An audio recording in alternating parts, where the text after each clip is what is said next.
Hello everyone, happy tracking channel po sa inyo lahat guys. At ipapakita ko sa inyo guys ng isang subscribers natin na kumuha ng truck dito sa Subic. At sasamahan natin sila at ipapakita ko sa inyo guys kung paano nila binili yung truck, no? Kung saan ko sila mga dinala, no? Kung ano yung mga truck na sinilip nila.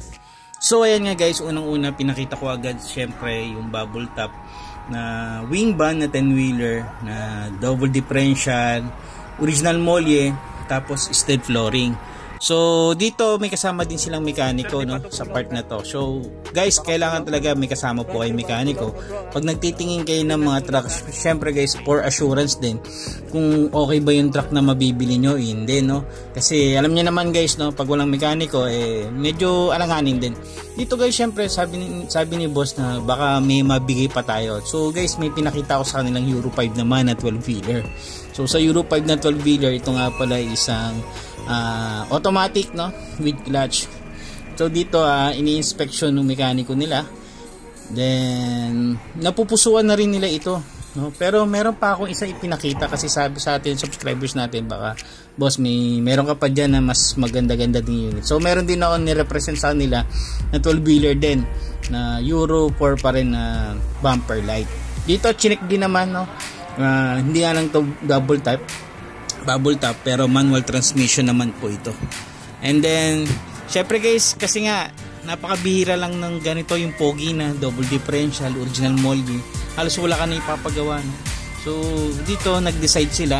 Tapos ang maganda dito, syempre hindi naman lahat ng yarda guys nagpapa-road test. So dito nagkaroon tayo ng chance na i-road test muna bago nila bilhin. So lahat ng yarda po hindi po nila ginagawa yan, no?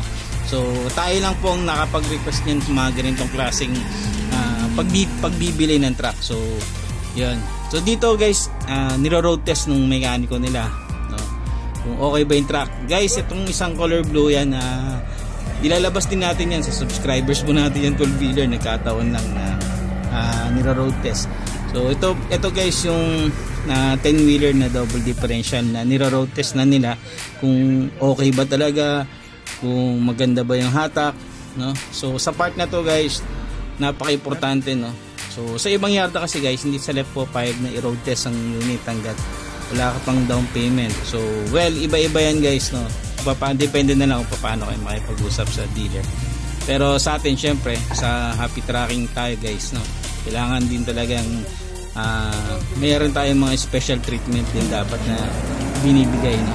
Syempre mga subscribers, family kayo guys, no? Hindi dahil naman din sa inyo, so tumutulong din tayo.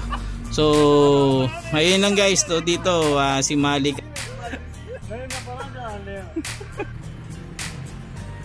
So dito guys, sa part na to kine-check nila kung ipapa-scan nila, no? Siyempre ini-scan din nila, wala kasi silang dalang scanner. So ipapa-scan din nila kung ano yung kung okay din ba ang kanyang computer box, okay din bang unit. Sa part na to guys, yun all clean naman guys, no? So walang mga defect yung truck na bibili nila.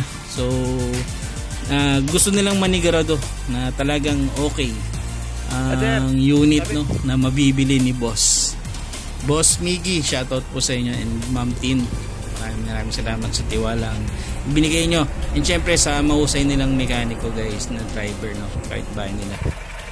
So ayan, dito guys double check na lang, no, gagawa na lang ng job order kung ano yung mga kailangan. By the way nga pala guys, ulitin ko, 6U01 na double differential original molye, steel flooring. So bali sa part na to guys, fully recon na po ang ginawa na po na dito, no. So magpapalit din tayo dito ng mga gulong. Magbibigay din si boss, no, ng mga bagong gulong. Yan, si Omar pala guys, yun, si Omar pala yun, kasama niya. Dito pinag-uusapan na nila yung mga dapat gawin, kung kailan ilalabas, kung kailan ipo-pull out ang unit. So ayan, again, maraming salamat Boss Miggy and Ma'am Tin, and congratulations po sa bago niyong truck, and meron pa po kami isang ilalabas na truck.